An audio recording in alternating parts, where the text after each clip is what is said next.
আমি মনে করি অ্যাডহক কমিটি হবে কি হবে না এটা শিওর না। এক্স্যাক্টলি যদি ওই ধরনের কোনো প্রস্তাব পাই আগামীতে, ওই সময় বলে দিবে যে exactly in course of time কী ডিসিশন নেওয়া হচ্ছে। এটা কি দেশের ক্রিকেটের কোনো লাভ হবে, অ্যাডহক কমিটির কোনো লাভ হবে, না আমার কোনো স্কোপ থাকবে কাজ করার, ওইটা কিন্তু এই মুহূর্তে it's too premature. Lily ultrasoft serum gel, যা গভীর থেকে স্কিনে দেয় 3 গুণ সিরাম হাইড্রেশন। সিরাম জেল হাইড্রেশনে ব্রাইট থাকো সব সিজনে।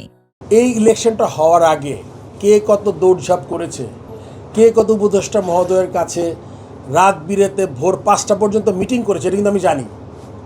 সো এখন আপনার বনিবনা হবে না, না কি হয়েছে না হয়েছে আমি জানি না, কিন্তু আই এম শিওর আমাদের উপদেষ্টা মহোদয় একসময় বলবেন হয়তো বা মানে এক্স যে মাস দিনের পর দিন মাসের পর মাস আমি তো কোনো দিন ওনার বাসার বাইরে গাড়ি পার্ক করে গাড়িতে ঘুমাই যায়নি, সে কখন আমাকে ডাকবে।